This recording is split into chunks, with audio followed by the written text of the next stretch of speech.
Welcome back everyone, thank you for tuning in, as always I appreciate that. Recently I did a review of Act of War Direct Action, an RTS game from 2005, and within a year the expansion, a standalone expansion, Act of War High Treason came out, and that's what I want to talk about in this video. Act of War High Treason offers another 12 to 13 hours of a campaign, so there's a lot of gameplay in the expansion. What's missing though is the cheesy real-life acting in the full motion videos. I really like that in the original, and they are absent in the expansion. And this has probably to do with money, because they had to ramp out this expansion within a year. So obviously they didn't want to spend a whole lot of money on actors.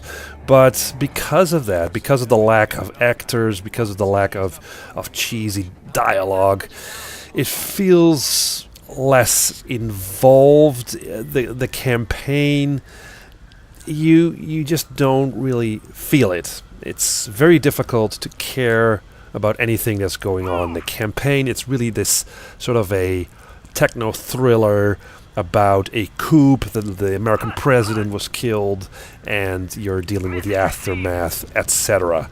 So the whole thing really escalates very fast, which is great, but again, actors are missing, and I really would have liked them to be in this game. But unfortunately they're not. Anyway, moving on to the gameplay. Now the gameplay is pretty much unchanged from the original, so it's an RTS game. There are some really challenging scenarios here and a variety of environments. So there is quite a lot that the game offers. I mean, it will take you 12 to 13 hours to complete. There are some new buildings and some new units added to the mix, but not that many. Problem with the campaign is that the difficulty is ramped up quite a bit from the original, to the point where I thought that some scenarios were kind of unwinnable, and there were some really weird fail states. Like, for instance, you were doing this mission and all of a sudden the game says, "Oh, failed," and I'm still not sure why that was. Maybe I took a wrong path, maybe I took too long to finish a mission, I just don't know. So that was really weird. Like the original, also the expansion sticks to the old RTS formula.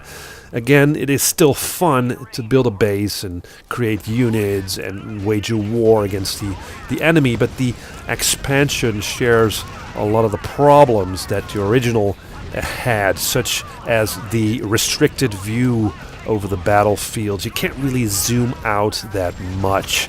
You're also babysitting a lot of your units because they tend to not always pay attention of what's going on. When an enemy is near, they look the other way, that sort of thing. You don't get to put your units in formations, and the pathfinding is questionable. But it also adds some new problems of its own, like long loading times. There's some bugs, some glitches, and the install of this expansion is quite bloated. It's like 7 gigabytes for an expansion from 2006. I mean, really?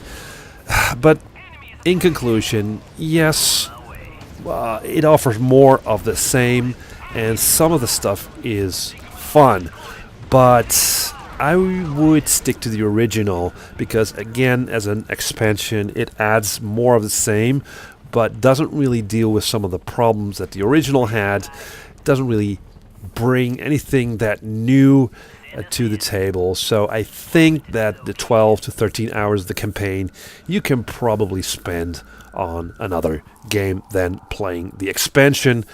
Except maybe when you're really a big RTS fan, then this will give you more of that. But again, I wouldn't recommend it. Thank you guys for watching, and see you next time. Message received.